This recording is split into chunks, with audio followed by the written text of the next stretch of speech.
Nag-aagaw buhay na babae natagpuan ng mayamang lalaki sa kalsada. Maalam mo naman na wala pa akong interes na mag-asawa. Please, just this once. Siputin mo na ang date mo. I can't. May importante akong event ngayon. Hindi ko kayang isakripisyo yun para lang sa date na yan. Oh, come on. Tumatanda ka na, Arthur. At gusto ko na rin magkaapo. Mapag-usapan na lang natin to sa ibang pagkakataon, ha? Kailangan ko na talaga tong ibaba. Tumatawag na ang sekretary ko. Alright. Sumusukong pahayag ng kanyang ina. Malalim ang hiningang pinakawalan ni Arthur nang ibaba niya ang tawag ng kanyang ina. Hindi naman talaga tumatawag ang kanyang sekretarya. Sadyang ayaw na muna niyang makinig sa mga pakiusap ng kanyang ina na mag-asawa na. Sa gitna ng malalim niyang pag-iisip ay nakita niya sa di kalayuan ang isang babae na iika-ikang naglalakad sa gitna ng kalsada. Mabilisan siyang nagpreno nang mapansin na tila nawalan ito ng malay. Miss, ayos ka lang ba? Natatarantang tanong niya nang malapitan ito. Subalit kahit anong alog niya sa babae ay hindi ito magising. Kaya naman napagdesisyonan na lang niya na isakay ang babae sa kanyang sasakyan at dalhin ito sa kanilang bahay. O anak, sino ang kasama mo? Bakit ang dumi-dumi niya? Hindi ko rin alam, ma. Nakita ko siya sa daan, walang malay. Gusto ko sana siyang dalhin sa ospital. Pero alam naman nating pareho na halos 2 oras pa ang biyahe patungo roon. O siya, sige. Kukuha muna ako ng mga first aid kit. Lalo na at may mga sugat ang kawawang dalaga na to. Nang maiwan naman si Arthur sa sala, ay nagkaroon siya ng pagkakataon na titigan ang mukha ng babae. Masasabi niyang maganda ang babae kapag tinititigan mo ito ay para kang nakatingin sa isang pinta. Makapal ang kilay nito, mamula-mula ang pisngi dahil sa kaputian at matangos din ang ilong. Nang dumako ang paningin ni Arthur sa makapal na labi nito ay tila ba nakaramdam siya ng uhaw. Arthur, biglang tawag sa kanya ng kanyang ina. Yes, ma? Nauutal na tanong niya. Halika, kunin mo tong mainit na tubig at dalhin dyan. Sinunod naman nito ang ipinag-utos sa kanya at nang makabalik sila sa sala ay sinimulan na ng ina nito na gumutin at linisin ang maruming parte ng katawan ng babae. Akala ko ba ay pupunta ka sa isang importanteng pagtitipon? Yes, pero dahil hindi ko naman pwedeng iwan na lang ang babaeng yan doon, kaya pinili ko na lang na huwag dumalo. O siya, sige, magpahinga ka na muna. Total 10 oras na rin ng gabi. Ako na muna ang bahala dito kay Iha. Sige ma, salamat. Kinabukasan ay nagising si Arthur dahil sa malakas na sigaw ng kanyang ina. Ma, anong nangyayari? Malakas na sigaw niya habang pababa ng hagdan. Arthur, yung babaeng kasama mo, nagwala pagkagising at nagtatatakbo palabas. Baka kung anong mangyari doon, habulin mo siya, anak. Saang direksyon siya nagtungo? Doon. Tinuro naman nito sa medyo pabundok na daan. Agad na tumakbo patungo roon si Arthur at nang makarating siya, sa bungad nito ay nakarinig siya ng sigaw. Mabilis siyang tumakbo at sinundan ang sigaw na naririnig niya. Tulong!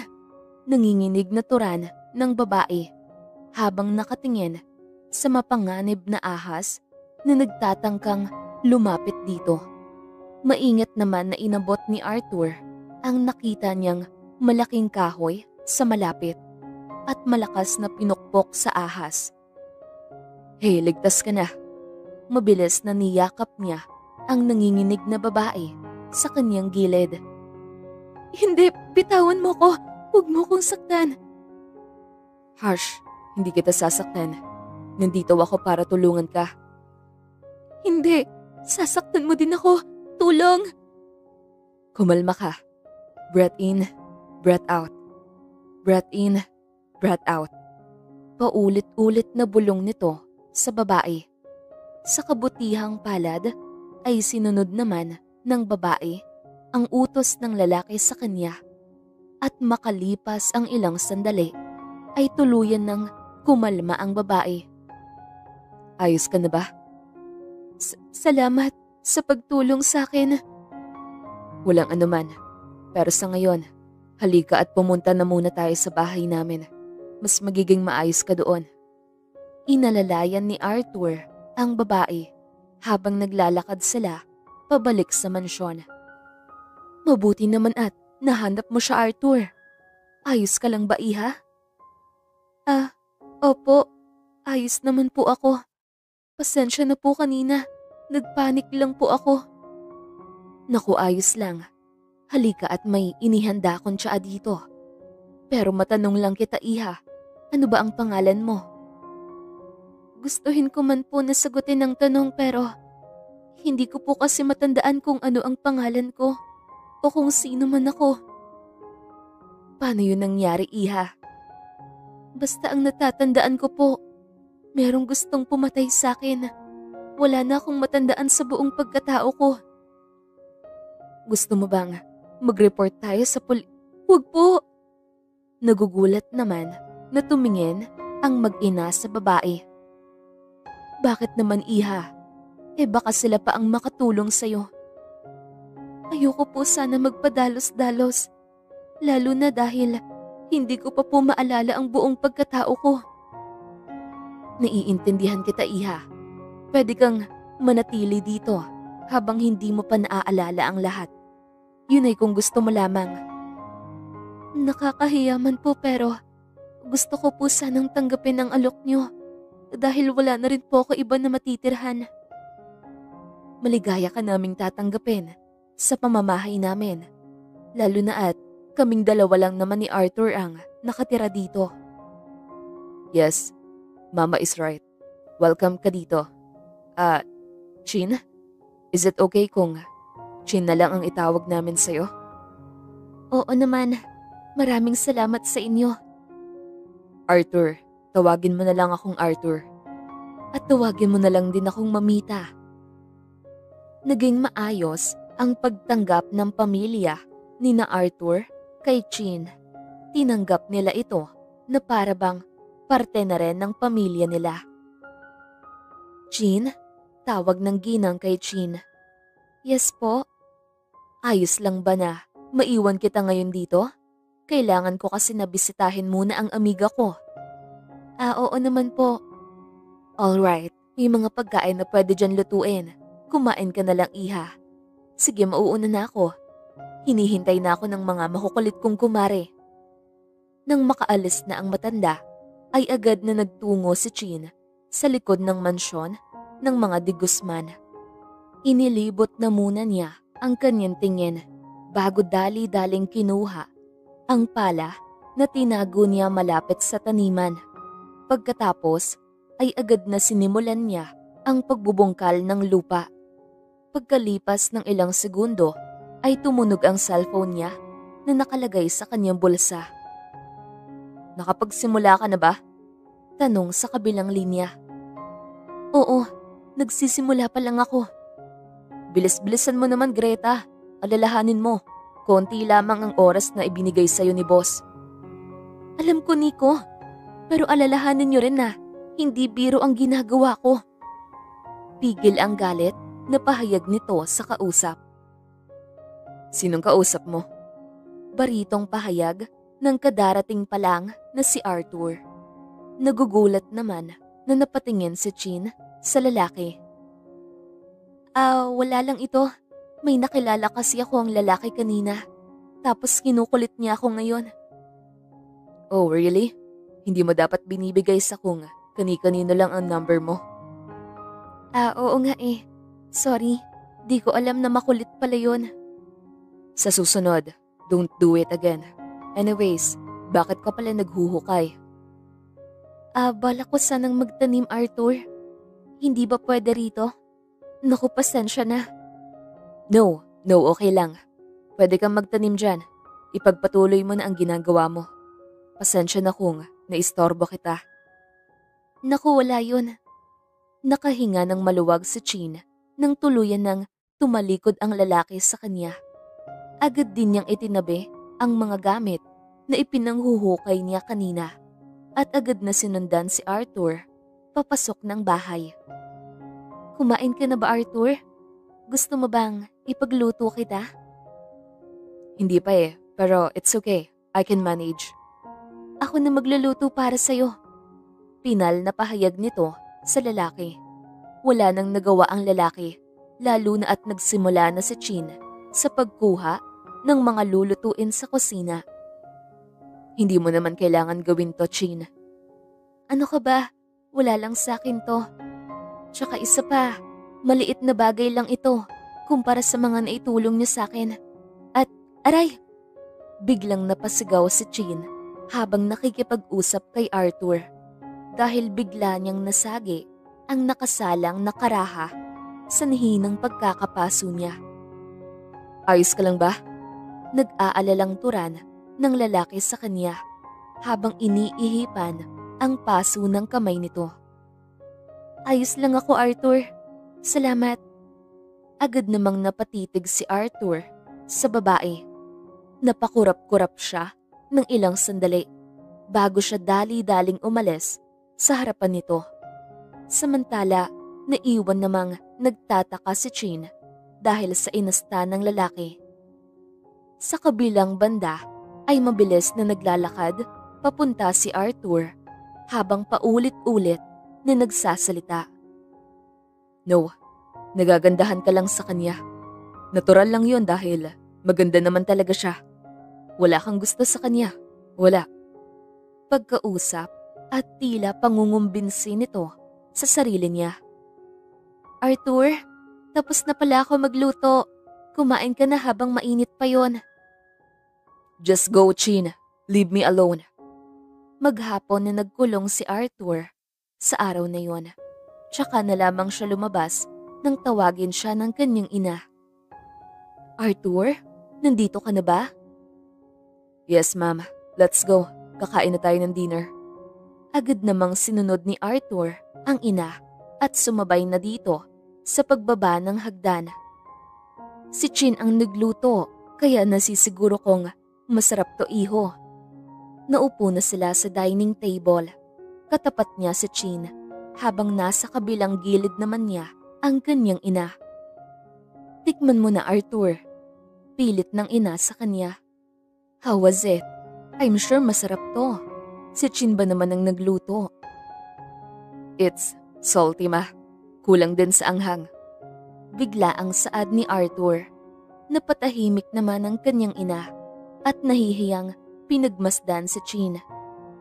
Naku, pasensya ka na, Chin. Bad mood lang ata si Arthur. Hindi talaga masarap ang luto niya, ma.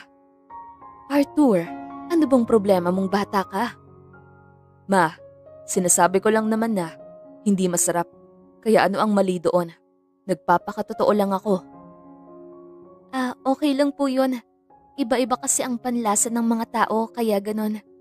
Gusto niyo po ba magluto ako ulit? Huwag ka nang mag-abala pa. Sabay tayo nito sa hapagkainan. Arthur! Malakas naman na sigaw ng ginang sa anak niya. Napatunganga naman si Chin dahil sa inasta ng lalaki. Kaya naman napagdesisyonan niya na kausapin ito. Mamita, kausapin ko lang po si Arthur. Naku, mabuti pa nga. Kumatok siya sa pintuan ng lalaki. Ano ba, ma? Pasinghal na wika nito. Subalit agad ding napatigil nang napagtanto na si Chin pala ito. Arthur, ano ginagawa mo dito? May problema ba tayo? At bakit mo naman natanong?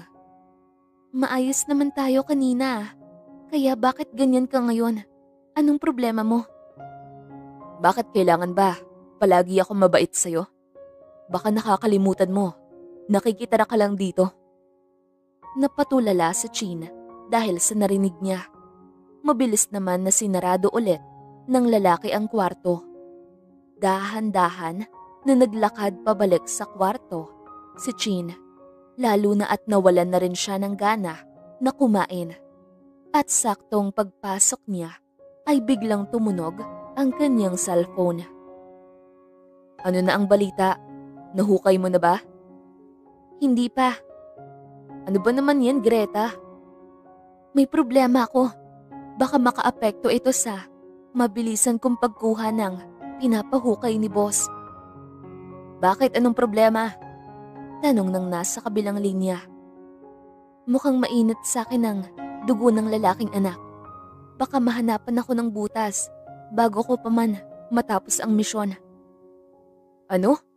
Leche. Yan lang pala eh. E di akitin mo.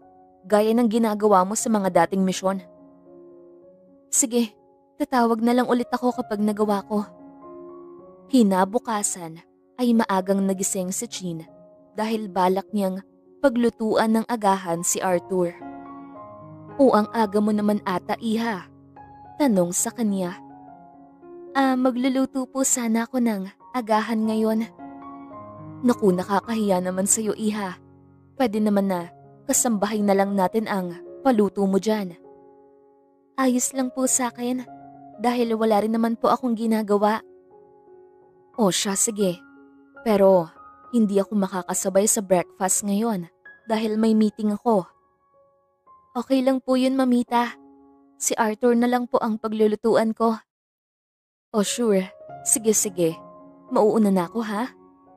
Nang matapos sa pagluluto si Chin, ay agad siyang nagbihis ng mapang-akit niyang kasuotan. Arthur, katok niya sa pinto at nang hindi ito sumagot ay pumasok na siya sa loob. Nakita niya itong payapang natutulog. Wala itong suot na t-shirt, kaya naman ay kitang-kita niya ang kagandahan ng katawan nito. Arthur, gising na. Malambing na wika niya habang nilalandas ng kamay niya ang katawan ng lalaki. Napamulat ng mata ang lalaki dahil dito at tila natigilan sa itsura ni Chin. Breakfast? Sensual na pahayag ni Chin. What are you doing here? Dressed like that? Galit na wika nito at agad na hinawakan siya at pinalabas ng kwarto. Busangot naman ang mukha ni Chin matapos siyang palabasin ng lalaki. Mapapalambot din kita, Arthur. Maghintay ka lang. Kumatok ulit siya sa kwarto. Ganyan ka ba kasama sa taong naghanda ng makakain mo? Ipinaghanda ka na nga ng makakain. Pero eto ka at binastos mo lang ako. Naghintay si Chin na muling lumabas si Arthur. Pero hindi ito nangyari. Kaya naman ay bumaba na lamang siya upang mag-isip ng panibagong plano upang mahulog sa kanya ang lalaki. At saktong pagbaba nga ni Chin ay ang pagpasok naman ng isang lalaki. Sino sila? Tanong niya dito. I didn't know na may bago pala dito. By the way, I'm Noah. And you are? I'm Chin. Nice to meet you, Chin. Wika ng lalaki habang inaabot ang kamay ng babae. What are you doing here, Noah? Nagulat sila dahil biglang sumulpot si Arthur. Oh, I want to talk you about business. Talk business pero mahigpit ang hawak mo sa kamay ni Chin. Iritadong wika ng lalaki. Sorry about that, Chin. Magiliw na pahayag naman ni Noah habang nakatingin kay Chin. Let's talk upstairs. Puno ng otoridad na wika ni Arthur. Napangyasi naman si Chin dahil sa nangyari. Nahuhulog ka na, Arthur. Nilalabanan mo lang. Bulong niya sa hangin. Naghanda si Chin ng snack sa baba habang inaantay na matapos ang pag-uusap nila Noah at Arthur. Noah, halika magmerienda ka na muna. Maligayang wika niya nang makita ang pagbaba ng dalawa. Humawak siya sa bisig ng lalaki nang makalapit siya dito. Naku, gusto ko sana pero kailangan ko ring umalis agad. Ganun ba? Naku, sayang naman to. Inihanda ko. Nagpapaawang saad niya. Sige, ililigpit ko na lang ulit. Wag na, Chin. Di naman masyadong importante ang pupuntahan ko. Kaya sige, snack na muna ako. Bigla namang sumingit sa usapan si Arthur. Anong hindi importante? It's business, Noah. I know, but magagawa ko naman yun maya-maya after this. But, hindi naman siguro aabutin ng 1 oras ang snack, hindi ba? Hayaan mo na tong si Noah. Kailangan niya ng snack para naman ganado siya sa mga gagawin niya mamaya. Singit naman ni Chin sa sasabihin sana ni Arthur. Galit naman siyang tinignan nito bago naupo sa sala. Ang sarap nito, Chin. Pwede na bang mag-asawa? Napaubo si Arthur sa sinabi niya. Absolutely, pwedeng-pwede na.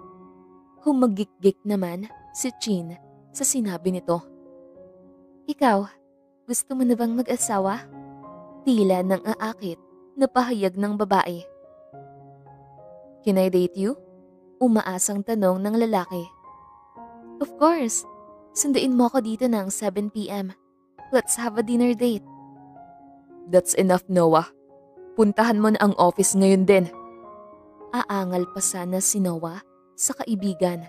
Subalit dahil sa galit na ipinakita nito, ay sinunod na lamang niya ang bilin nito. Sayang naman, hindi niya naubos ang snack na ginawa ko. Bulong ni Chin. Inaakit mo ba ang kaibigan ko? May diin na pahayag ni Arthur. Napalingon naman dito sa Chin. Ha? Anong ibig mong sabihin? Gusto mo ba ang kaibigan ko? Cute siya. Mukhang matalino. So maybe yes? He's a womanizer. So what? Kaya ko siyang baguhin. Ganun mo siya kagusto? To the point na kaya mong tanggapin ang bad nature niya? That's absurd. It's love.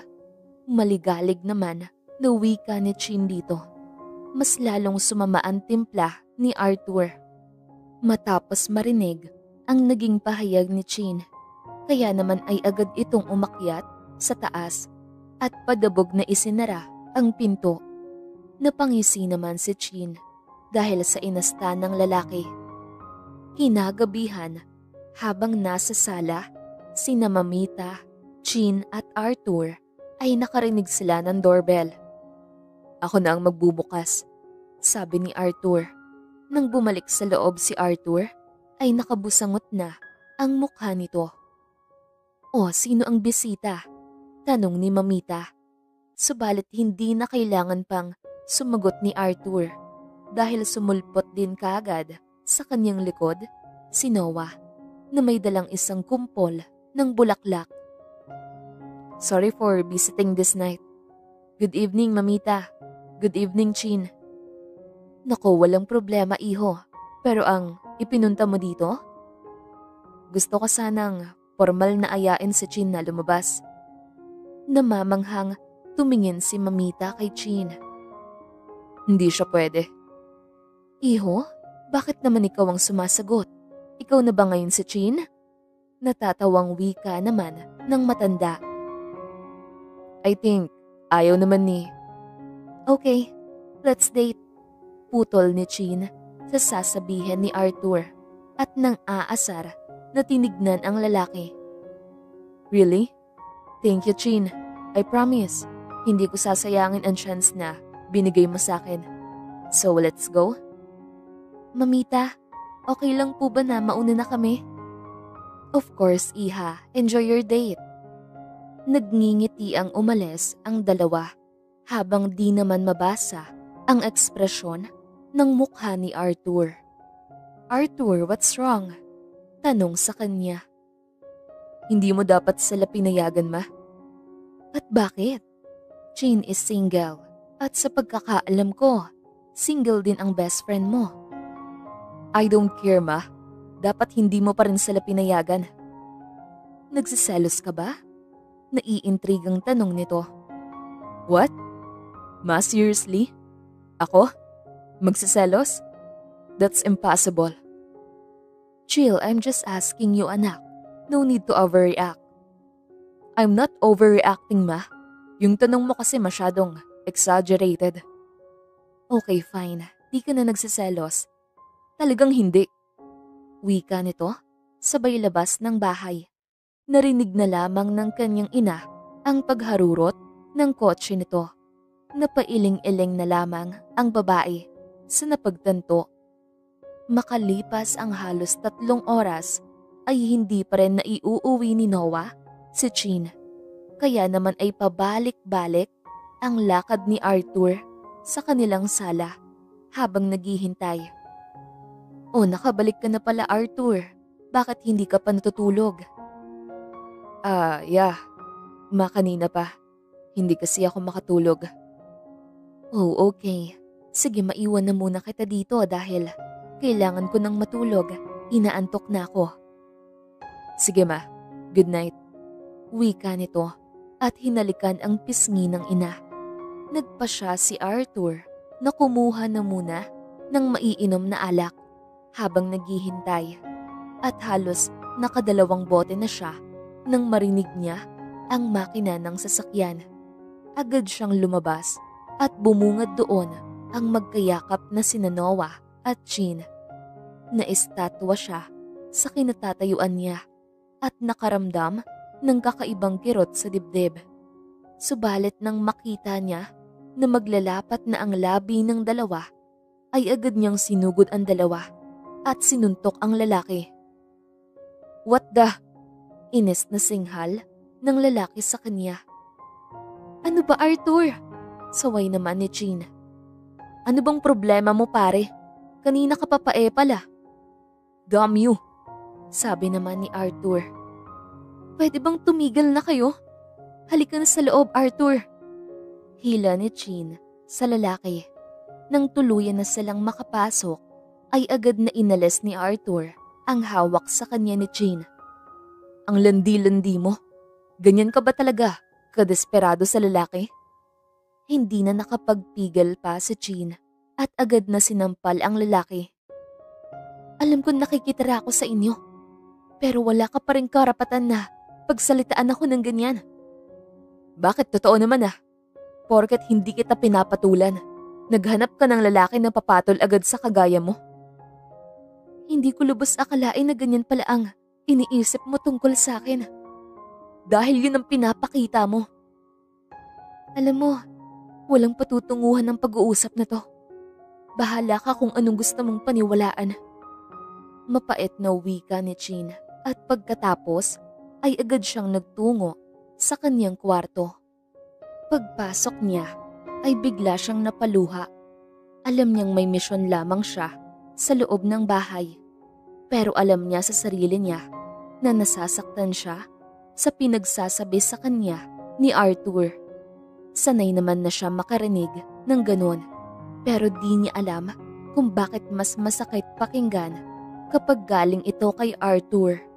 Bigla namang tumunog ang kanyang cellphone. Hello? Ano nang balita? Negative pa rin. Tandaan mo, 1 buwan lang ang binigay sa'yo na palugit. Kung gusto mo pang makita ng buhay ang nanay mo, ayusin mo ang trabaho mo. Nang hihinang napaupo si Chin sa kama.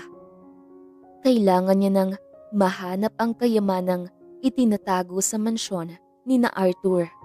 Hindi siya papayag na may mangyaring masama sa kanyang ina.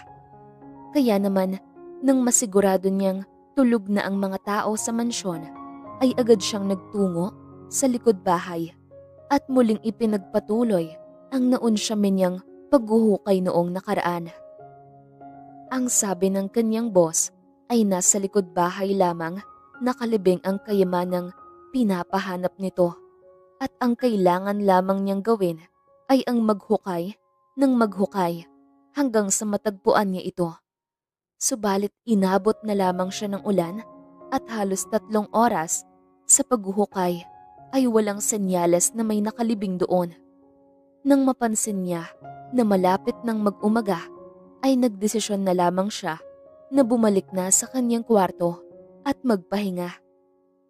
Kinabukasan, 11:00 na ng umaga, subalit hindi pa rin bumababa si Chin para mag-agahan.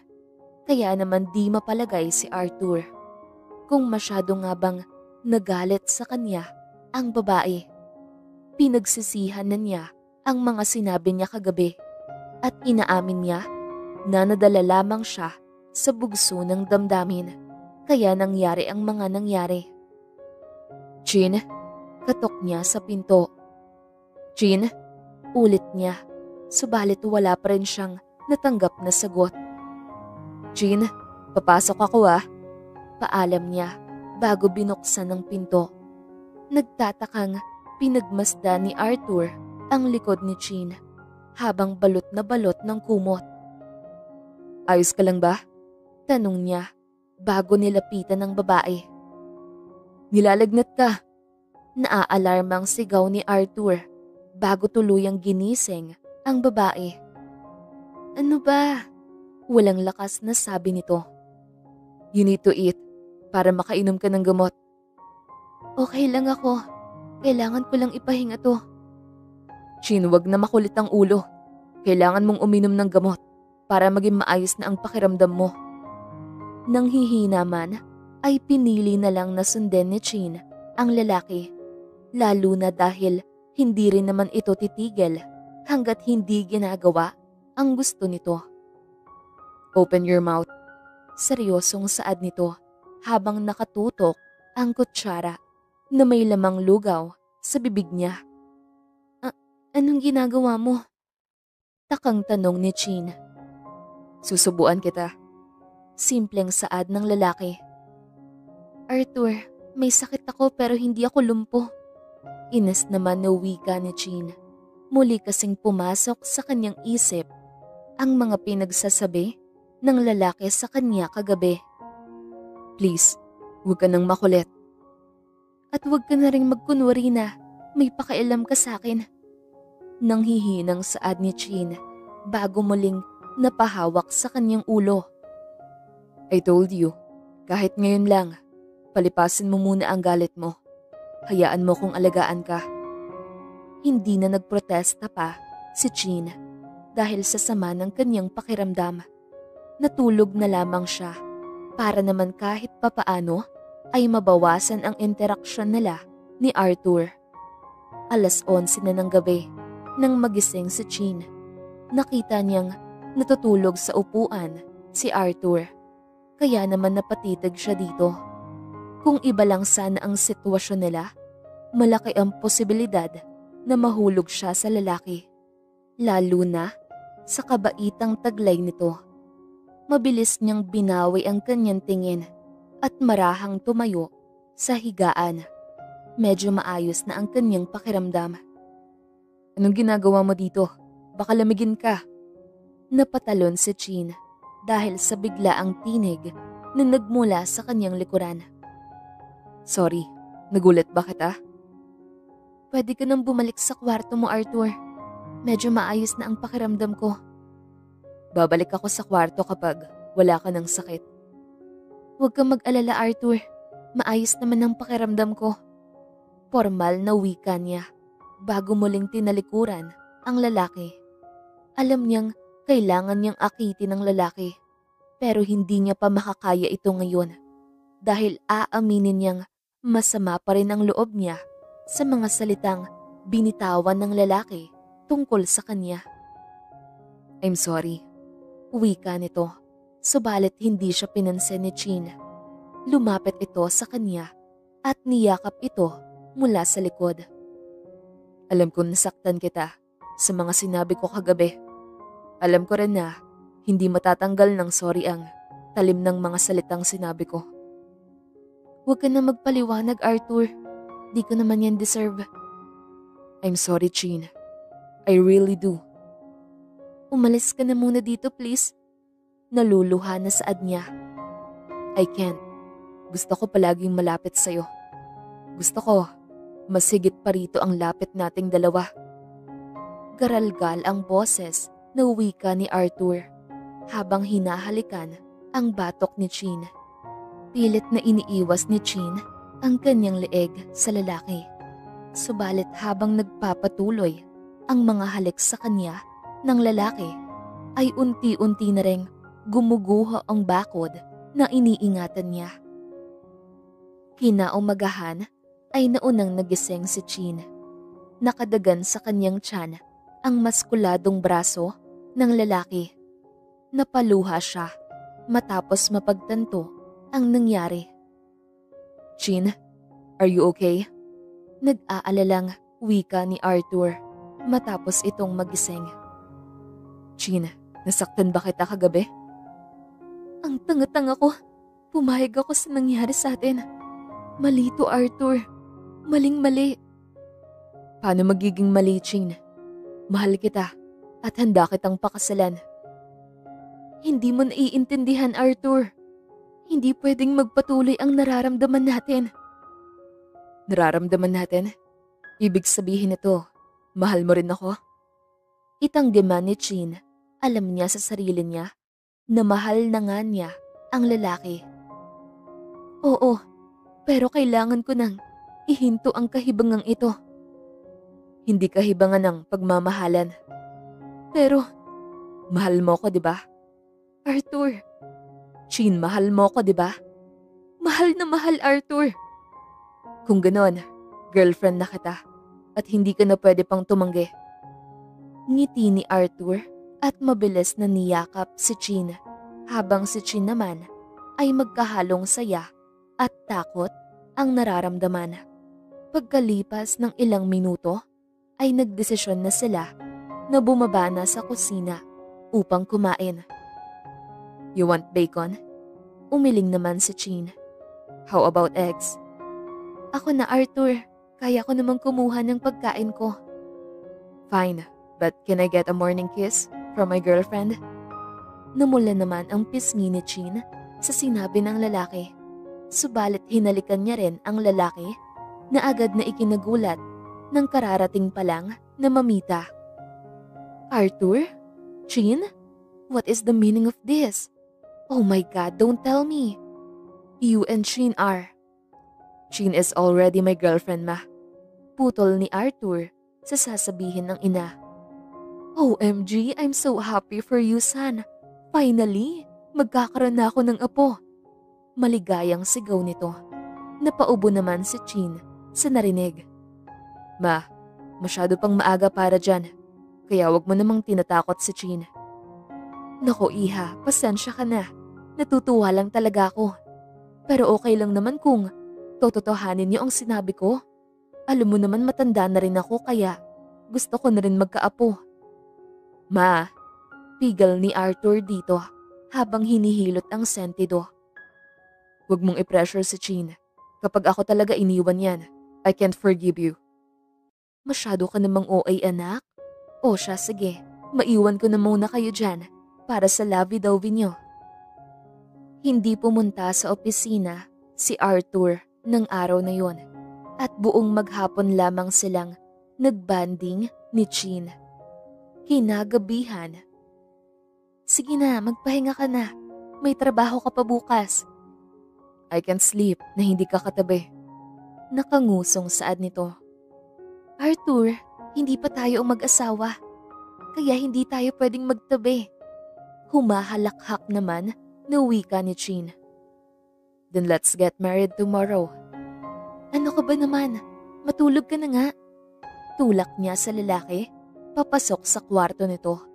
Naglakad na rin siya pabalik sa kanyang kwarto. Nakangiti siya nang mahiga sa kanyang kama. Hindi niya akalain na makakaramdam pa siya ng ganitong kasiyahan. Subalit habang iniisip niya ang mga susunod na araw na magkasama silang dalawa ni Arthur, ay bigla namang tumunog ang kanyang cellphone. Hello? Maligayang sagot niya dito. Mukha yatang nakakalimot ka na sa misyon mo, Greta. Hindi siya nakapagsalita matapos marinig ang boses nito. May 3 araw ka na lang para gawin ang pinapagawa ko sa'yo. Sa oras na hindi mo yun magawa, mamamatay ang nanay mo. Parang awa mo na po. Huwag mong sasaktan ang nanay ko. Pwes bawas-bawasan mo ang landi mo at gawin mo ang misyon. Tandaan mo, alam ko lahat ng kilos mo dyan. Nanginginig na ibinaba ni Chin ang cellphone matapos ang tawag. Natatakot siya, hindi para sa kanyang sarili, kung hindi para sa kaligtasan ng kanyang ina. Kinaumagahan habang nag-uumagahan. Chin, may kailangan kaming puntahan na meeting ni Arthur ngayon hanggang sa makalawa. Itatanong ko lang sana kung gusto mo bang sumama? Oo nga pala, Chin. Gusto ko sana na sumama ka para hindi ka naman mag-isa dito. Wika naman ni Arthur. Nako, hindi na po. Dito na lang ako sa bahay para naman may tao rito habang wala kayo. Sigurado ka ba? Wala ka ditong kasama, kaya nag-aalala ko. Okay lang talaga ako, Arthur. Really. Fine, pero always mo akong i-update ha? Yes, I will. Naku, ganyan ka pala ma-inlove anak? Halakhak ng ina. Ma, nagbabantang tinig nito. Fine. Let's go na. We need to catch our flight. Bye, Chin. Love you. Paalam naman ni Arthur sa babae at hinalikan nito. Mabilis na nakaalis ang mag-ina, kaya naman ay naiwan namang mag-isa si Chin. Hello? Wala sila ngayon dito. Hindi ko mahahanap ng mag-isa ang pinapahanap mo. Kung ako lang mag-isa ang gagawa, magpadala ka ng tauhan mo dito para ngayong araw ay mahanap na agad ang kayamanan. Seryosong wika niya sa kausap. Sige, magpapadala ako ngayon din. Siguraduhin mo na makukuha mo na ang pinapahanap ko. Makalipas lamang ang halos 30 minuto ay dumating na ang 5 lalaki na pinadala ng boss ni Chin. Saan tayo magsisimula? Tanong ng isa sa kanila. Sa likod, narinig ko na doon ipinatago ng ama ni Arthur ang hinahanap ng kayamanan ni boss. Sige, magsisimula na kami. Bilisan niyo ang paghuhukay. Dapat bago magdilim ay nakuha na natin ang kayamanang tinutukoy ni boss. Sige. Pagkatapos ng naging pag-uusap ay agad na nagsimula sa paghuhukay ang mga ito. At nang sumapit ang 7:00 ng gabi ay tuluyan na nilang nahanap ang baol na naglalaman ng kayamanan. Greta, nahanap na namin. Masayang wika ng lalaki. Sige, ihanda niyo na at aalis na tayo kagad. Sigaw naman ni Chin. Habang naghahanda ng mga gamit si Chin sa pag-alis, ay bigla niyang narinig si Arthur. Sino kayo? Anong ginagawa niyo dito? Agad na bumaba si Chin upang tignan ang sitwasyon sa baba. Chin, diyan ka lang. Delikado ang mga taong ito. Tatawag ako ng pulis. Sigaw sa kanya nito nang makita siya na pababa ng hagdan. Naalarma naman ang mga lalaki sa sinabi ni Arthur, kaya naman ay agad nilang sinugod ang lalaki. Nakapanlaban naman si Arthur, lalo na at trained din siya sa pakikipaglaban. Tama na yan, Marcos. Umalis na tayo. Sigaw ni Chin na naging dahilan ng pagkatigil ni Arthur. Chin, anong ibig sabihin nito? Subalit bago pa man makasagot si Chin, ay agaran ng nasaksak si Arthur ng lalaki. Arthur! Bakit mo yun ginawa, Marcos? Trabaho lang. Simpleng saad nito. Napaluhod naman si Arthur matapos siyang masaksak. Tumakbo palapit sa kanya si Chin. Arthur, ayos ka lang ba? Ano bang nangyayari, Chin? Kasama mo ba sila? Garalgal na boses ni Arthur. Greta, halika na. Parating na ang mga parak. Hindi siya pinakinggan ni Chin. Bagkus ay mas niyakap niya si Arthur. Kaya naman ay napagdesisyonan ng mga lalaki na hilahin na palayo si Chin doon. "Chin!" Sigaw naman ni Arthur nang makita na sinasama na ng mga lalaki ang babae. Patuloy lamang ang pagsigaw niya hanggang sa nawalan na siya ng malay. "Hindi niyo dapat siya sinaksak!" Sigaw ni Chin nang makarating na sila sa hideout ng boss nila. "Nanlaban siya, Greta. Kaya anong gusto mong mangyari ha? Kami ang masaksak?" "Tumakas na lang sana tayo, gaya ng sabi ko. Hindi kasi kayo nakikinig." "Huwag mo akong masigaw-sigawan, baka nakakalimutan mo. Ikaw ang palpak dahil sa maling impormasyon mo." "Anong maling impormasyon ang sinasabi mo?" "Hindi ba sabi mo, walang tao sa mansyon? Kaya nagpadala si boss ng tao doon, hindi ba? Kaya bakit nandun ang lalaking yun?" "Hindi ko din alam." "Ang sabihin mo, balak mo kaming traidorin." "Hindi yan totoo, Marcos." "Traidor ka." "Sinong traidor?" Biglang tanong ng kakapasok pa lang na lalaki. "Boss," sabay-sabay naturan ng mga lalaki, sabay yuko ng ulo. "Sino ang traidor?" Ulit nito. "Si Greta po, sir. Sabi niya walang tao sa mansyon. Pero may dumating na lalaki kanina, kaya muntik nang mapurnada ang mga plano." "Tahimik!" Madagundong na sigaw ng kanilang boss. "Greta, totoo ba ang sinasabi ni Marcos?" "Hindi ko din alam kung bakit bigla ang umuwi si Arthur kanina. At isa pa, hindi ba't nakuha naman ang dapat makuha? Kaya ano pang inaangal nyo?" "Pipilitin kitang paniwalaan dahil natapos mo naman ang misyon mo."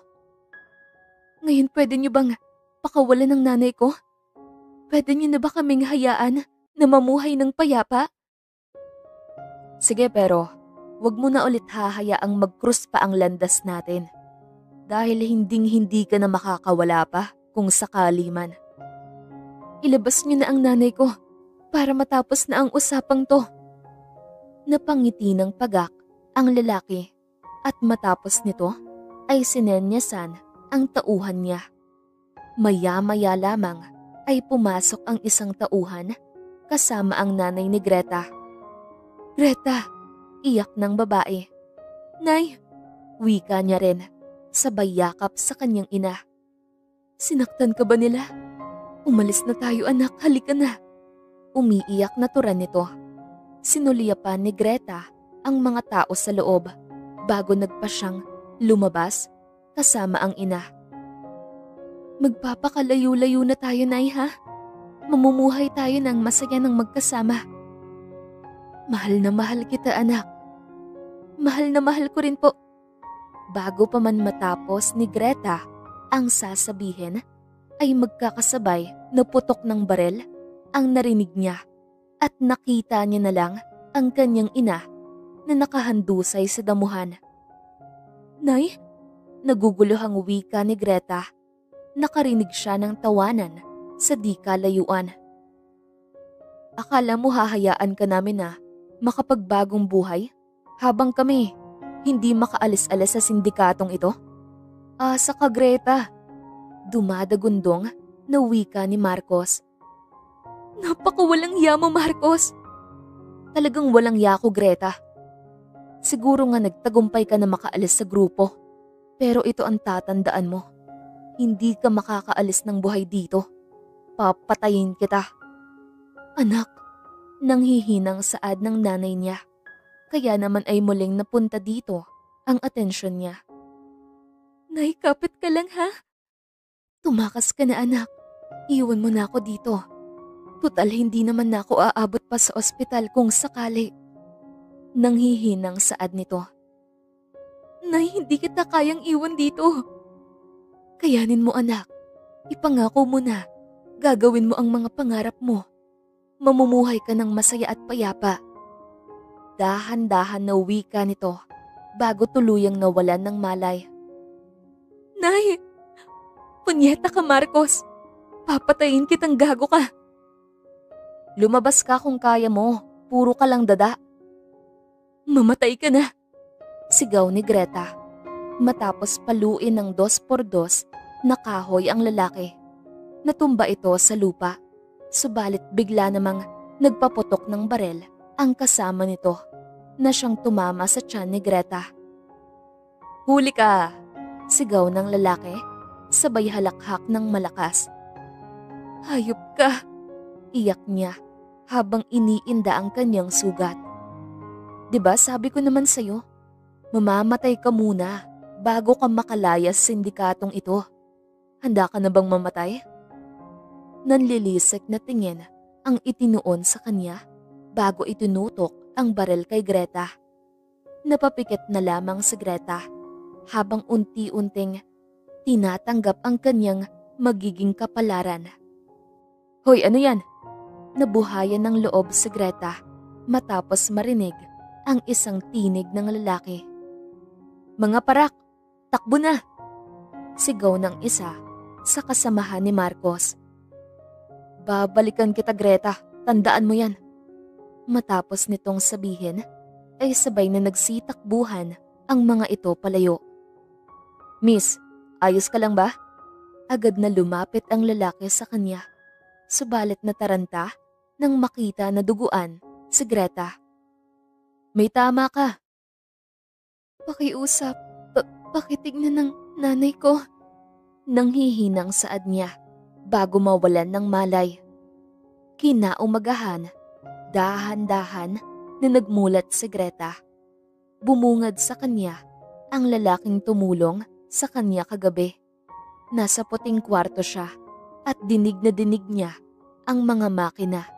Kaya naman ay nasisiguro niyang nasa ospital siya. "Maayos na ba ang pakiramdam mo?" tanong nito sa formal na boses. "Si nanay." Natahimik ang lalaki at hindi makatingin ng diretso sa kanya.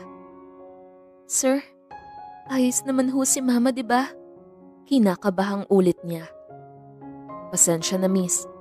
Sinubukan kong itakbo ang nanay mo sa ospital pero hindi na siya umabot." "Baka nagkakamali ka lang po?" tanong niya habang pinipigilan ang pagluha. "I'm sorry." Hindi. Sabi niya, sabay kaming mamumuhay ng masaya at tahimik. Kaya paano na ako ngayon?"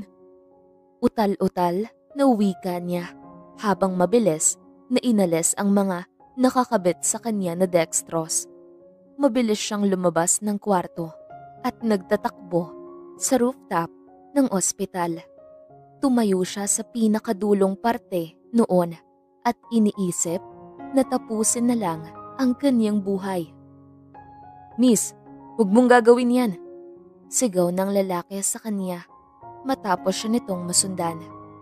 "Sa tingin mo ba matutuwa ang nanay mo kapag nalaman niya ang gagawin mo?" "Siya lang naman ang rason kung bakit ako lumalaban. Ngayong wala na siya, ano pa ba ang dahilan para mabuhay?" "Buntis ka. Ang bata ang gamitin mong rason para mabuhay." Nagugulat na napatingin si Greta sa lalaki. "Buntis ako?" Di makapaniwalang pahayag niya. "Oo, nung tulog ka pa, dumating kanina ang doktor para ipalamang sitwasyon mo at doon niya sinabi na nagdadalang tao ka." Nagugulat na pinagmasdan ni Greta ang kanyang tiyan. Napaatras siya ng konti dahilan ng biglaan niyang pagkahulog. Napasigaw siya dahil dito. Buti na lamang at mabilis na nakatakbo ang lalaki. Agad siya nitong nahawakan. "Kumapit ka." "Huwag mo akong bibitawan, parang awa mo na." Pagsusumamo ni Greta. "Hihilahin kita pataas, kumalma ka lang ha. 1, 2, 3. Tuluyan na ngang naiangat ng lalaki si Greta. "Ligtas ka na." Salamat sa'yo." "Halika na, bumalik na muna tayo sa kwarto mo para makapag-usap tayo ng maayos." Inalalayan siya ng lalaki hanggang sa nakaabot na sila sa kwarto nito. Maingat siya nitong pinaupo sa kama. "Salamat sa'yo. Nakakahiya na. Ikaw pa na hindi ko kakilala ang tumulong sa akin ngayon. Pero ano nga pala ang pangalan mo?" Ako si Ricardo Fernandez, isa akong pulis. Kaya naman nang nakarinig ako ng putok ng baril ay agad kong hinanap ang pinanggalingan nito. At doon kita nakita na tinututukan ng baril. Siguro kung hindi ka dumating, patay na ako. Salamat sa iyo ah. Tungkulin ko yon, Miss Greta Hima. Ano na ang plano mo ngayon? Sa totoo lang, hindi ko rin alam. Siguro, maghanap na muna ako ng trabaho o maghahanap ng pwedeng tirahan. Kaso ang problema, wala rin naman akong pera para mangupahan. Problemadong saad niya. Kung gusto mo, maaari kang manatili sa bahay ko. Tsaka wag mo na ring isipin ang bayaran dito sa ospital dahil naayos ko na rin. Naku, nakakahiya naman sa'yo at sa pamilya mo kung doon ako titira. Wala kang dapat ikahiya dahil ako naman ang nagpresenta. At isa pa, mag-isa na lang din naman ako sa bahay na yon. Pero, wala nang pero-pero, doon ka na sa bahay tumira. Pwede kang maglinis sa bahay para hindi ka mahiya. Salamat ha, Ricardo. Napakadami mo nang naitulong sa akin. Walang anuman. Natapos ang naging pag-uusap nila ng araw na yon. At makalipas nga ang 3 araw ay tuluyan ng nakalabas ng ospital si Greta. Ito ang bahay ko, pasok ka. Maligayang wika ng lalaki. Pasensya ka na ha, medyo maliit lang to kumpara sa ibang bahay. Tugtong nito. Naku, ano ka ba? Ang ganda nga nitong bahay mo eh. Maliit man pero malinis at organisado ang mga gamit. Nga pala, nasaan na ang mga magulang mo? Wala na sila. 1 taon na silang patay. Naku, pasensya na. Hindi, ayos lang. Masakit man pero alam ko na mas maayos na ang kalagayan nila ngayon sa langit. Kasama ang asawa at anak ko. May asawa at anak ka? Oo. Nasaan na sila? Ay, pasensya na. Masyado na ata akong tsismosa. Iniwan na nila ako. Pinangarap namin na magkaroon ng masayang pamilya ng asawa ko. Kaya naman noong nagbuntis siya, sobrang saya namin. Subalit hindi ko inasahan na yung sanang pinakamasayang araw sa buhay ko ay magiging isang bangungot. Hindi nakayanan ng asawa ko ang panganganak. Kaya naman ay binawian siya ng buhay habang pinapanganak ang anak ko. Anong nangyari sa bata? Naipanganak naman siya ng asawa ko. Pero dahil nga kulang sa buwan ay nagkaroon ito ng komplikasyon at paglipas ng 3 araw ay tuluyan na ring binawian ng buhay. Buti nakayanan mo. Nalulungkot na saad ni Greta. Kailangan kong kayanin. Sana maging kagaya mo rin ako, katatag. Napangiti na lamang ang lalaki sa kanya. Magpahinga ka na muna, Greta. Masama sa buntis ang napapagod. Hinatid na nga siya ni Ricardo sa kanyang magiging kwarto. Salamat ng marami, Ricardo. Wala yon. Basta kung saan ako makakatulong, sabihin mo lang. Kapag nagutom ka, nandyan lang ang pagkain sa ref. At kung may gusto kang ipabili, huwag kang mahiya na magsabi. Sige, salamat. Mauna na rin ako ha. May duty pa ako mamayang 9:00. Mag-ingat ka, Ricardo. Pagkatapos magpaalam ng lalaki, ay pumasok na sa kwarto si Greta. Napahinga siya ng malalim at inaalala ang nangyari noong mga nakaraang araw. Hinaplos niya ang kanyang tiyan. Kamusta na kaya ang tatay mo, anak? Sigurado akong galit siya sa akin. Pero naiintindihan ko naman. Niloko ko siya. At siguro, pakiramdam niya, ginamit ko lamang siya para mapagnakawan sila. Pero maniwala man siya sa hindi, mahal na mahal ko siya. At ikaw, mahal na mahal din kita, anak. Gagawin ko ang lahat para mabigyan ka ng maayos na buhay. Napangiti siya habang marahang dinadama ang kanyang tiyan. Kapit ka lang ha, dahil ikaw na lamang ang tanging dahilan kung bakit pinipili kong lumaban. Matapos niya itong sabihin, ay nagdesisyon na siya na matulog na muna dahil tila nakaramdam siya ng hilo. Kinagabihan, "Greta, nandito na ako," tawag ni Ricardo pagkarating nito galing sa trabaho. "O, nandito ka na pala. Halika, kain tayo. Nagluto ako." "Greta, dapat hindi mo na inabala ang sarili mo. Baka napagod ka." "Naku, hindi naman sa akin bago ang mga gawaing bahay. Kaya ayos lang." "Kahit na, iba na ngayon, buntis ka."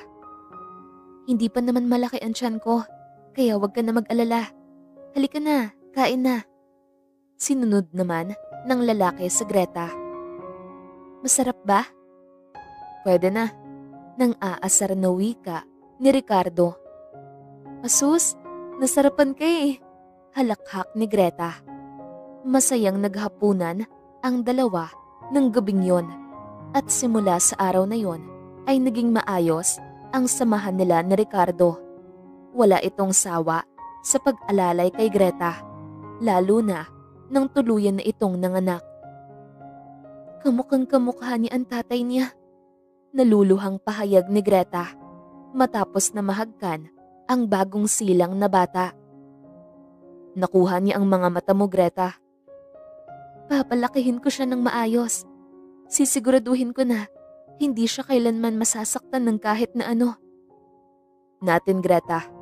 Palalakihin natin siya," wika naman ni Ricardo habang tinitignan ang sanggol. Makalipas ang ilang taon, "Mama, I want to go there," makulit na pahayag ng bata habang may tinuturo. "Later anak ha, kailangan munang bumili ni mama ng mga gamit mo for school," wika naman ni Greta habang abala sa pamimili ng mga gamit. "Mama, I want to go na." "Just give me a second, okay?" Nang sa wakas ay nakapili na si Greta ng mga bibilhin ay agad niyang nilingon ang kanyang anak. Subalit laking gulat niya nang wala na sa dating pwesto nito ang bata. "Ark, where are you? Ark?" Kinakabahang tawag niya. "Ate, may nakita po ba kayong bata na ganito kataas? Tsaka maputi?" Tarantang tanong niya sa mga tao roon. Subalit paulit-ulit lamang na iling ang naging sagot nito sa kanya. "Ark, anak," umiiyak na saad niya. 30 minuto siyang nagpaikot-ikot sa lugar. Nagtanong na rin siya sa mga guards, pero wala siyang napala. Kaya naman ay agad na niyang tinawagan si Ricardo. "Hello? Nakapamili na ba kayo ng gamit?" "Ricardo," atungal niya dito. "Bakit ka umiiyak? Anong nangyari?" "Si Ark. Nawawala si Ark." "What?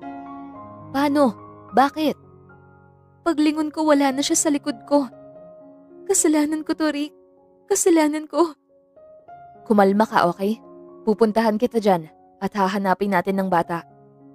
Pagkalipas ng ilang minuto ay dumating nga si Ricardo. "Rick, kailangan nating mahanap si Ark. Baka kung anong mangyari doon." "Hingang malalim, okay? You need to calm down para mahanap natin si Ark." "Dapat mas binantayan ko siya." "Mahahanap natin si Ark. Don't worry. Magiging ligtas siya. Now, kailangan na muna nating pumunta sa CCTV office." Napatango na lamang sa kanya si Greta. "Ito po sir, ang copy ng CCTV ngayong araw. Pwede mo po i-check baka sakaling namataan ng bata." Wika ng tauhan doon. Pinanood nilang dalawa ang kuha ng kamera. At doon nga ay nakita nila na naroon ang bata sa toy store kasama ang isang lalaki. Hindi niya makita ang mukha ng lalaki dahil nakatalikod ito. Agad-agad na nagtungo si Greta roon. "Ark!" sigaw niya nang makita ang bata. Kumakain ito ng ice cream. "Bakit ka umalis na hindi nagsasabi sa akin, ha?" Yakap niya sa anak. Gustuhin man niyang magalit ay hindi niya magawa, lalo na kapag nakikita ang mukha ng bata. "Mama, look! He bought me ice cream and these toys. Napalingon si Greta sa lalaking tinuturo ni Ark. Arthur? Nagugulat na tanong ni Greta. Long time no see. Formal na pahayag nito. Tatay! Biglang sigaw ng bata. Kaya naman ay nagkatinginan sina Arthur at Greta. Hey kiddo, bakit ka umalis kanina ha? Nag-alala kami sa'yo. Malambing na wika ni Ricardo. I want toys po kasi. Next time, magsabi ka ha? Okay po, tatay. Nakangiting wika ng bata. Tumikhim naman si Arthur, kaya napabaling ang tingin ni Ricardo dito. Ikaw ba ang nakakita kay Ark? Salamat ah. Next time, bantayan niyo ng maayos ang anak niyo. What if hindi ako ang nakahanap sa anak niyo? There's a big possibility na mapahamak siya. That's so irresponsible of you. Tila ng uuyam na saad nito habang titig na titig kay Greta. Wala kang karapatan para sabihan na irresponsable kami dahil wala kang alam. Nang hahamon na sagot ni Ricardo. Rick, tara na.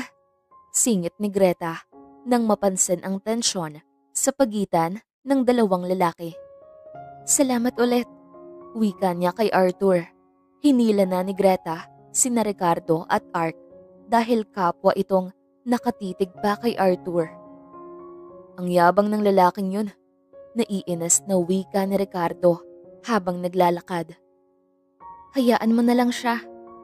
Kung hindi mo napigilan, malamang sa malamang, nabigwasan ko na yun.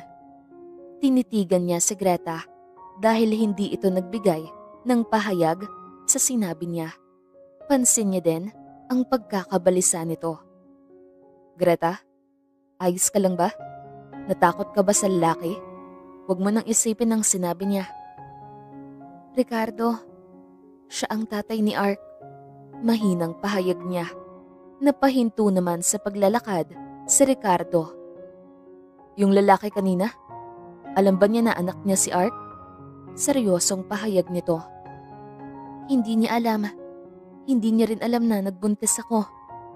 Pero natatakot ako na kapag nalaman niya, kunin niya sa akin si Ark. Lalo na at may atraso ako sa pamilya niya. Hinawakan ni Ricardo ang kamay ni Greta. Huwag ka mag-alala, hindi ko hahayaan na mangyari yun. Pero paano kung... Basta kasama niyo ko, walang mangyayaring masama, okay? Napatango na lamang si Greta sa lalaki at nagpatuloy na sila sa paglalakad. Pagkaraan ng ilang minuto ay nakauwi na rin sila sa bahay. Mama, ang ganda nitong toy na binili ng handsome guy sa mall. Matinas na wika ng bata. Anak, next time, huwag ka nang hihiwalay kay mama ha? Kasi baka next time, makuha ka ng mga bad guy. Gusto mo ba yun? Pero mabait naman kanina yung handsome guy.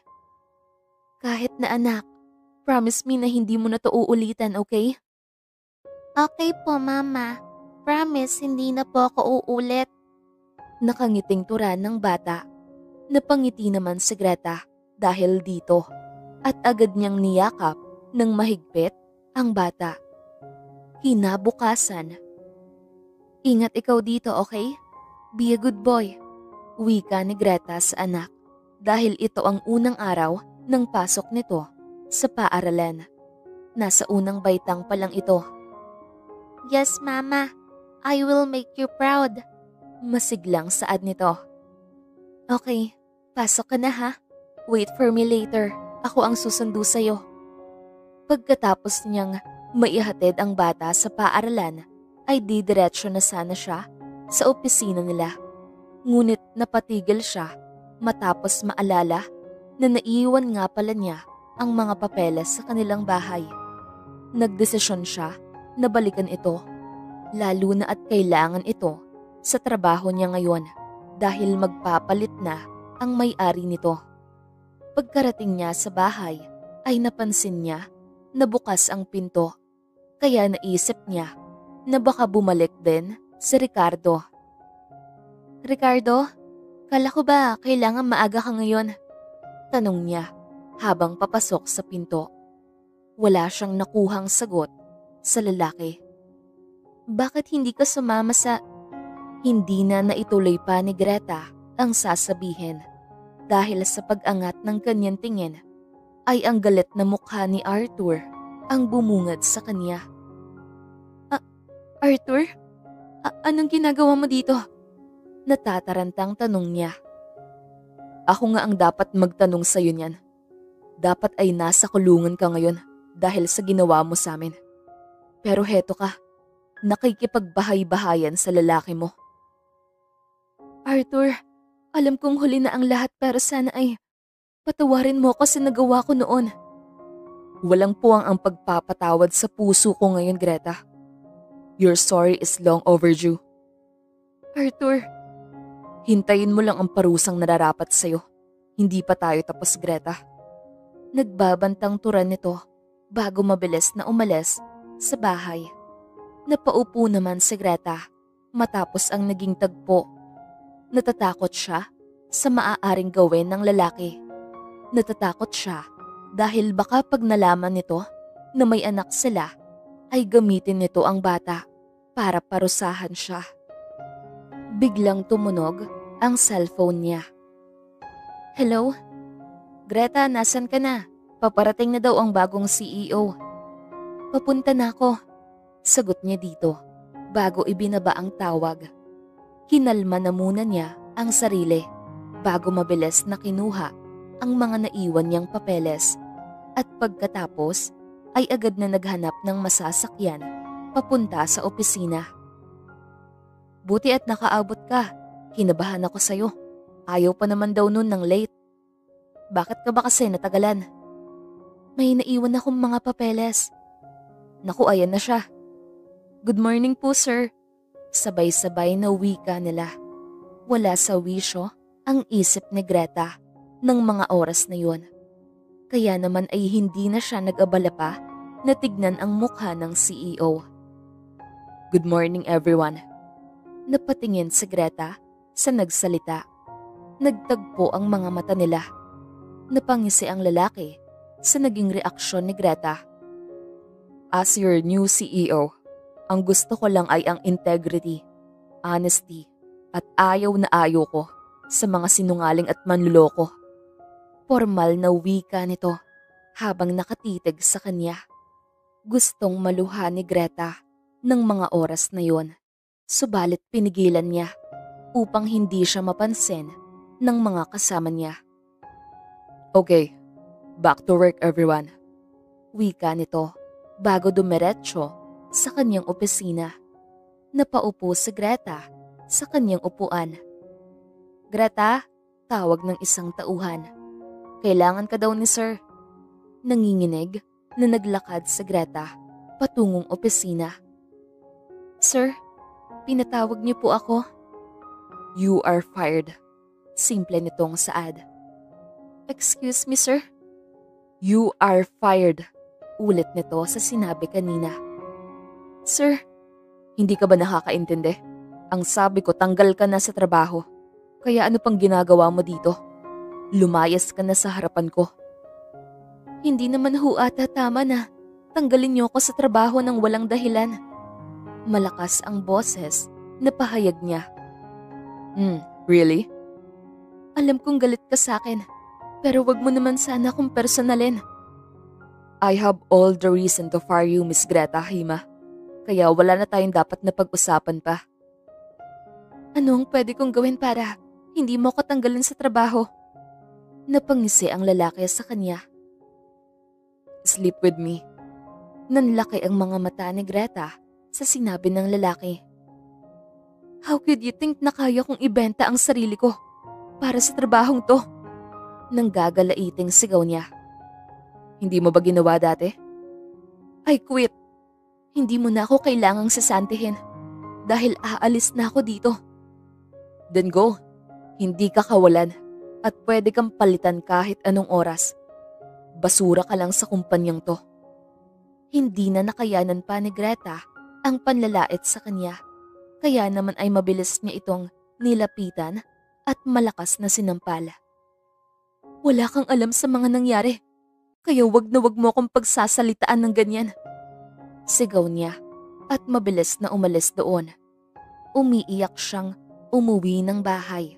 Buti na lamang at wala roon si Ricardo dahil sigurado siyang hindi siya nito titigilan sa pagtatanong kung anong nangyari. Maya-maya ay naramdaman niya ang pag-vibrate ng cellphone niya. Hello? Hello po? Ito po ba ang nanay ni Arkima? Ito nga po. Bakit po? Kinakabahang tanong niya. Ako po ang guro ni Ark at dinala po namin sa ospital ang anak niyo. Naaksidente po kasi siya kanina sa room at nabagok ang ulo. Natatarantang wika ng guro. Ano po? Saang ospital niyo siya dinala? Sa St. John's po. Papunta na ako. Please pakimonitor muna ang anak ko ha. Matapos niyang ibaba ang tawag, ay agad niya ring tinawagan si Ricardo. Rick, si Ark nasa St. John's. Anong nangyari? Hindi ko din alam. Papunta na ako doon. Sige, susunod ako. Agad na nagtungo si Greta sa ospital. Ma'am, ano po bang nangyari? Ang ayos-ayos ng anak ko na iniwan ko sa silid niyo. Ma'am, ako na po ang humihingi ng dispensa sa nangyari. Iniwan ko kasi saglit ang mga bata dahil ipinatawag ako sa principal's office. Pero noong pagbalik ko, nagkagulo na ang mga bata at nakita ko ng duguan ng ulo ni Ark. Walang malay. Anong magagawa ng dispensa niyo kung may nangyaring masama sa anak ko? Greta, kumalma ka lang ha. Wika ng kararating pa lang na si Ricardo. Pasensya na ho talaga. Nakayukong saad ng guro. Sige na ma'am, doon na muna ho kayo dahil hindi huhupa ang galit ni Greta hanggat hindi magiging maayos ang anak namin. Umalis naman kalaunan ang guro. Tahan na Greta, alo niya sa babae habang niyayakap ito. Pagkaraan ng ilang minuto ay lumabas na ang doktor. Dok, kamusta po ang anak namin? Tanong ni Ricardo.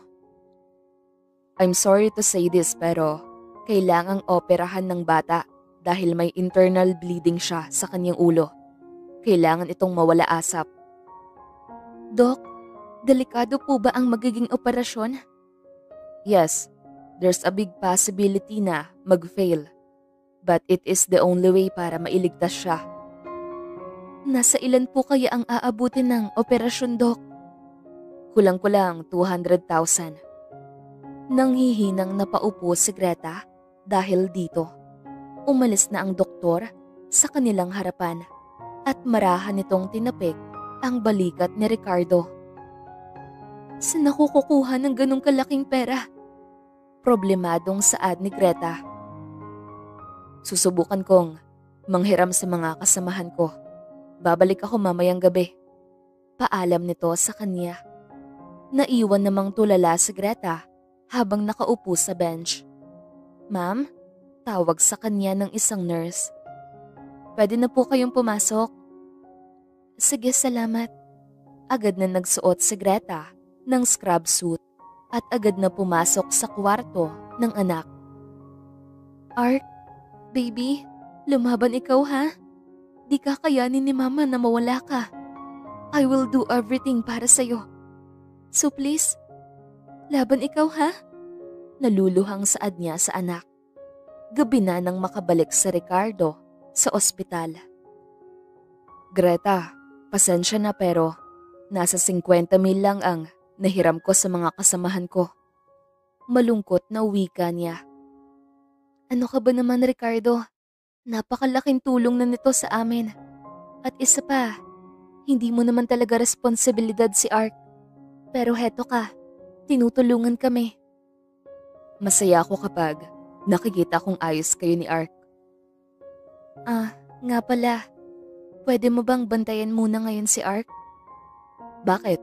Saan ka pupunta? May kailangan lang ako ayusin sa trabaho ko. Gabi na. Gusto mo ihatid kita? Naku, wag na. Dito ka na lang para may bantay ang bata. Sige, sige. Mag-text ka ha? Sige, salamat ha. Napagdesisyonan ni Greta na puntahan si Arthur. Ito na lamang ang kilala niya na may kakayahan na makatulong sa problema niya.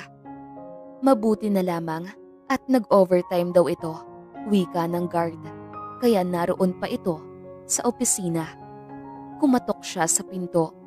Pagkarating niya roon, "Come in." Dumagundong ang boses nito, kaya huminga ng malalim si Greta bago pinihit ang pintuan. "You're back?" Nakangising pahayag ng lalaki bago prenteng sumandig sa swivel chair. "So, are you going to accept my offer?" "Oo." "You are really a trash." "Papayag ako sa offer mo. Kapalit ng 300,000 pesos. Pera-pera na lang talaga no? Fine. Brace yourself. Pupunta tayo sa pinakapangit at cheap na hotel na nararapat sa'yo. Tinatagan ni Greta ang loob niya. Hindi siya pwedeng masaktan dahil para naman ito sa anak niya. Hinila siya ng lalaki. Nagpatianod na lamang siya sa hila nito. Mahigpit ang hawak nito sa kanyang kamay. Kaya alam niyang mag-iiwan ito ng pasa kinabukasan. Pasalampak siya nitong pinasok sa sasakyan at mabilis na nagmaneho. Mabilis silang nakarating sa hotel na sinasabi nito. Hindi maganda ang hotel, halatang mumurahin lamang. Pagkapasok nila sa kwarto ay agad siyang hinalikan ng lalaki habang naghuhubad ng damit ito. Marahas at pamilyar ang mga halik nito sa kanya. Nasasaktan siya pero hindi siya makaalma, lalo na at siya naman ang lumapit sa lalaki. "Ganito rin ba humalik ang lalaki mo sa'yo?" Tila nang uuyam na wika ni Arthur. Hindi sumagot si Greta sa tanong nito. Kaya naman ay mas naging marahas ang mga kilos ng lalaki hanggang sa tuluyan na ngang nangyari ang dapat na mangyari. 4:00 na nang natapos si Arthur sa kanya. Agad itong tumayo at nagpunta sa banyo. Habang si Greta ay binalot ang sarili sa kumot. Sunod-sunod na tumulo ang luha sa kanyang mga mata. "Bakit ka umiiyak? Di ba ginusto mo naman to para sa pera? Umalis ka na." Turan nito bago ibinato sa pagmumukha ni Greta ang pera. Nagkalat ito sa kama, kaya naman ay isa-isa niya itong pinulot. May namataan siya na pera sa paanan ni Arthur, kaya gumapang siya palapit rito. Napahalakhak naman ang lalaki sa kanya. "Wala ka talagang sasayangin kahit isang sentimo, no? Nakakadiri ka." Hindi na napigilan pa ni Greta ang pagtulo ng mga luha sa kanyang mga mata. Rinig na rinig ang hikbi niya sa buong kwarto habang niyayakap ang sarili.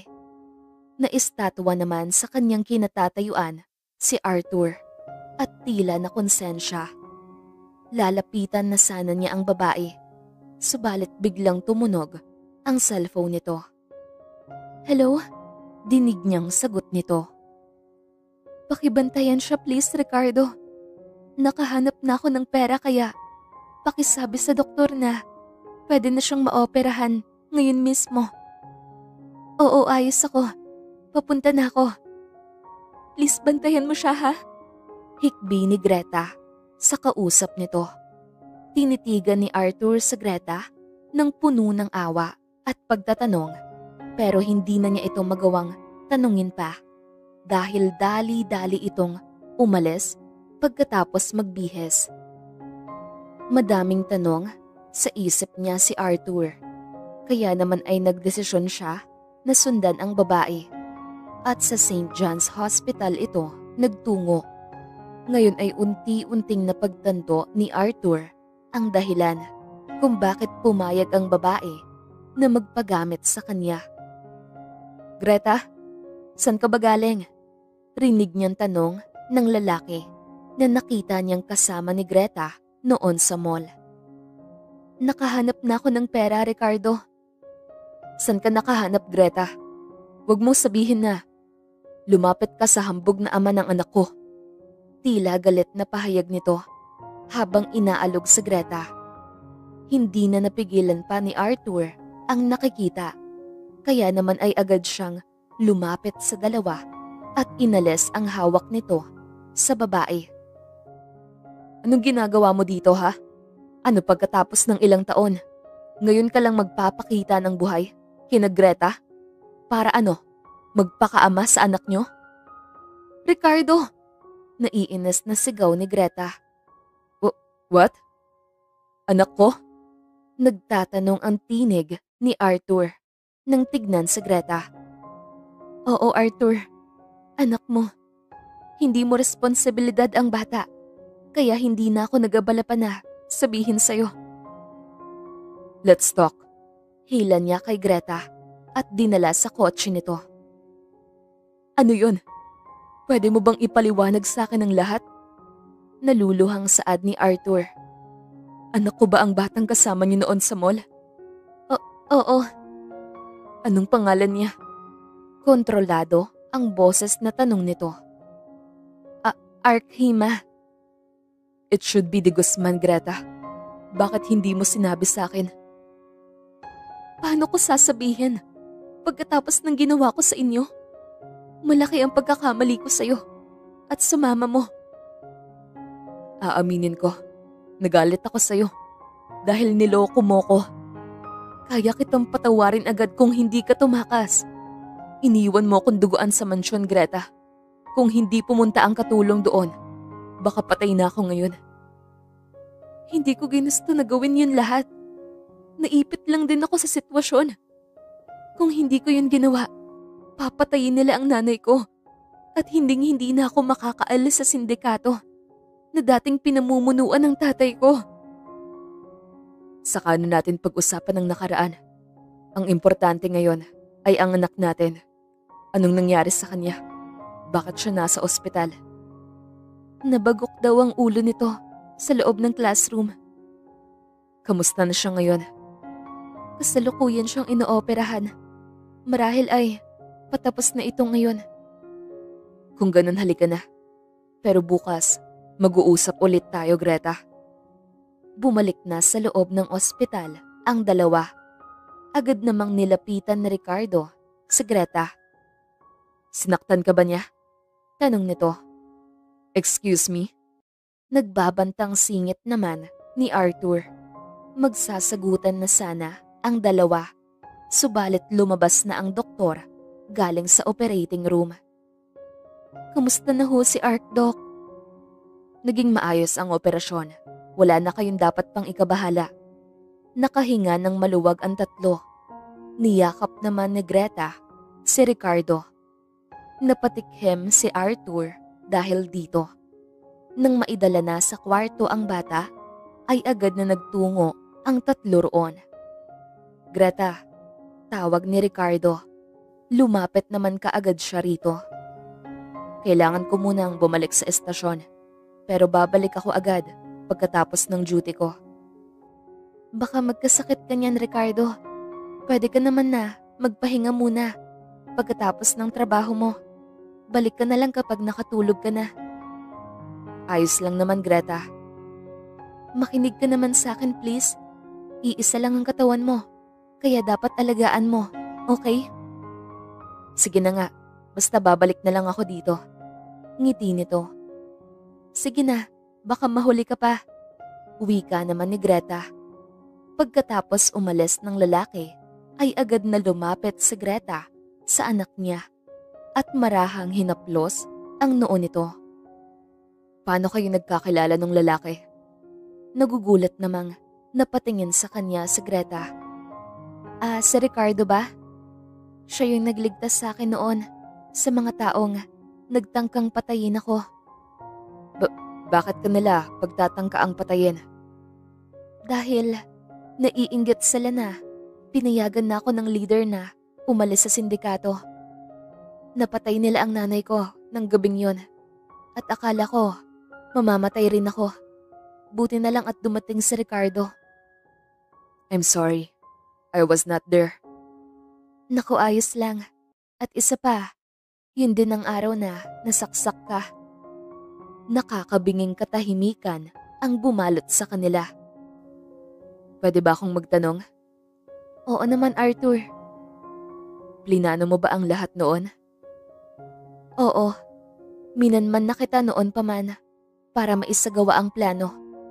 Parte ng plano na matagpuan mo ko sa kalsada na walang malay para tulungan mo ko at dalhin sa mansyon nyo. Nagpanggap ka rin bang walang maalala? Tumango naman si Greta dito. Yun ang naging dahilan ko para manatili sa bahay nyo. Bakit mo yun ginawa? Dahil naipit ako sa sitwasyon. Kung hindi ko gagawin yun, papatayin ng sindikato ang nanay ko. Nagalit ako nang hindi man lang inalam ang lahat. Patawarin mo ko, Chin.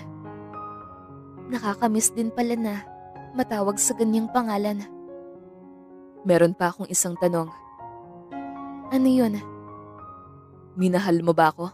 O lahat ng yun ay pagpapanggap lang? Minahal kita ng totoo, Arthur. Hindi ko inaasahan na mahulog ako sa'yo. Minahal kita ng sobra, Chin. Kaya sobra akong nasaktan. Hanggang ngayon, mahal na mahal pa rin kita. Ilang segundong hindi nakapagsalita si Greta. Arthur, hindi ko alam kung pwede pa bang maging tayo pagkatapos ng mga nangyari sa ating dalawa. Nagkasakitan na tayo. Hindi lang simpleng sakit, kundi sakit na nakakasira ng dignidad. I will wait, Chin. Alam kong marami akong pagkakamali at pagkukulang sa'yo. Kaya sana ay hayaan mo kong bumawi. Hahayaan kitang bumawi sa anak natin. Pero sa akin, kahit huwag na, Arthur. Malungkot na napayuko si Arthur sa sinabi ng babae sa kanya. I will wait, Chin. Tanging saad niya bago lumabas sa kwarto. Kinabukasan ay nagising na ang anak nilang si Ark. Hey big boy, kamusta na ang pakiramdam mo? Napakunot ang noo nito. Mr. Handsome, ano pong ginagawa niyo dito? At mama, nasan po si tatay? Anak, nasa duty pa ang tatay Ricardo mo. Gusto ko si tatay Ricardo. Bakit siya nandito? Turan nito kay Arthur. Anak, listen to mama, okay? Tumango naman ang bata. Siya si Arthur. Siya ang daddy mo. Nanubig ang mga mata ng bata matapos itong marinig. Anak, natatarantang wika ni Greta. Daddy! Sigaw ng bata at agad na tumayo sa higaan upang yakapin ang ama. Bakit ngayon ka lang po? I was waiting for you every day. I'm here now, baby. Hinding-hindi na aalis sa tabi mo si daddy. Promise? Promise, my son. I'm sure your grandmother would be happy to meet you. Meron po akong grandmother? Yes, at alam kong magiging masaya siya kapag nakilala ka. Muling niyakap ng bata si Arthur. Naging mabilis ang pagbuti ng lagay ni Ark, kaya agad ding itong nakalabas ng ospital. Sigurado ba kayong dito kayo mamamalagi? Oo naman. Simula pagkapanganak ni Ark ay dito na kami tumira. Pwede naman kayo sa bahay para lagi ko kayong mababantayan. Napag-usapan na natin to, Arthur, diba?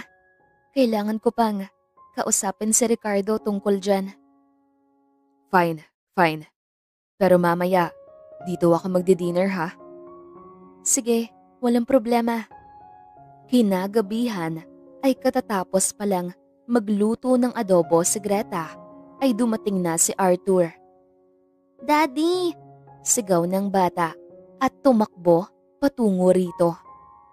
Hey big boy, I have some gifts for you.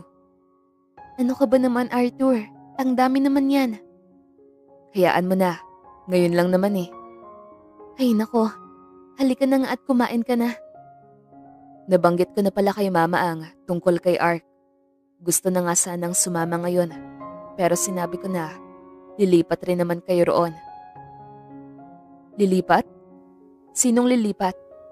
Tanong ng kararating pa lang na si Ricardo. Nandyan ka na pala, Rick. Halika, kain tayo. Nagluto ako.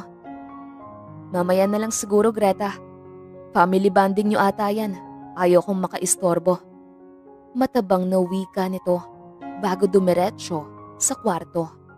Habang naghahapunan ay inaalala ni Greta ang naging reaksyon ni Ricardo kanina. Kaya naman nang umalis na si Arthur ay agad niyang kinatok ang kwarto nito. Ricardo? Pasok. Tipid na wika nito. Pagkapasok ni Greta ay nakita niya si Ricardo na nakatanaw sa papaalis na kotse ni Arthur. Nagkabalikan na ba kayo? Hindi naman, Rick. Nandito lang siya para sa bata. Ano ang nadinig ko na lilipat na kayo? Kinausap kasi ako ni Arthur. Kung pwede raw na doon na kami tumira ni Ark sa kanila. Pumayag ka? Pinag-iisipan ko pa. Mahal mo pa ba siya? Bigla ang tanong nito. Anong klaseng tanong ba yan? Mahal mo pa siya? Pahayag ni Ricardo. Nararamdaman ko sa mga titig mo sa kanya, Greta. Kaya wag ka nang magkunwari dahil lalo lang ako nasasaktan. Anong ibig mong sabihin? Mahal kita, Greta. Matagal na. Pero alam kong hindi mo ako mahal at tanging pagkakaibigan lamang ang kaya mong ibigay sa akin. Patawarin mo ko.